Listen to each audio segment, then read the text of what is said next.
तुम्हारे पास क्या है? अरे, मेरे पास एक सबूत नहीं, बल्कि सबूतों की पूरी लिस्ट है। तुमने रिश्वत ली थी? चुटकी बजाते ही शायद तुम्हारा नाम इंडस्ट्री से मिटा दिया जाए, क्योंकि तुम्हारा नाम खराब करके मुझे कुछ नहीं मिलेगा। अंशुमन की वजह से अभीरा को उसकी बेटी पुक्की मिलने वाली है। फाइनली, अरमान और अभीरा के बीच जंग छिड़ेगी।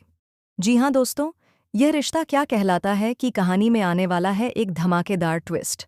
आप देख रहे हैं कि व्यापार दरबार में विद्या और दादीसा साड़ियों की प्रेजेंटेशन देने गए हैं, लेकिन वहां उनकी प्रेजेंटेशन एकदम फीकी पड़ जाती है। इसी वजह से अंशुमन उन्हें गेट आउट कह देता है और गुस्से में जाने के लिए कहता है।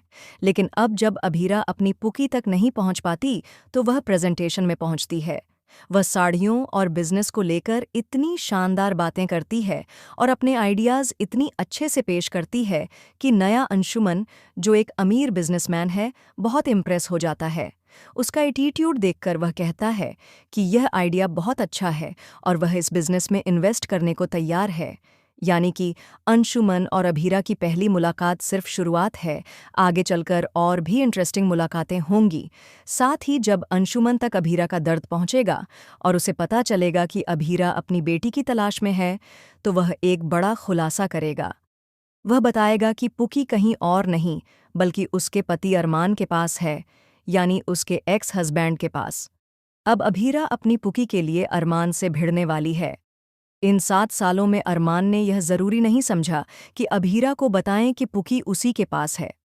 अब अभीरा उसे मुंहतोड़ जवाब देगी और गीतांजलि को भी एक्सपोज करती नजर आएगी।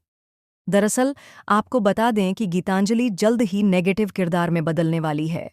वह अरमान और अभीरा को आमने सामने आने नहीं देगी। अब अभीरा उसे वार्निंग देती नजर आएगी कि चाहे वो कितनी भी कोशिश कर ले, लेकिन एक माँ को उसकी बेटी से दूर नहीं कर सकती।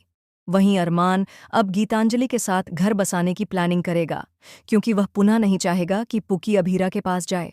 लेकिन अंशुमन अभीरा की ढाल बनकर उसके साथ खड़ा होगा।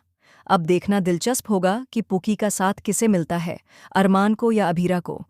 फिलहाल दोस्तों, बताएं कि आप कितने एक्साइटेड हैं आने वाले धमाकेदार ट्विस्ट को देखने के लिए। क्या आप राहुल शर्मा यानी अंशुमन की एंट्री से खुश हैं? हमें कमेंट करके ज़रूर बताएं। ऐसी ही टीवी की लेटेस्ट अपडेट्स के लिए चैनल को सब्सक्राइब करें।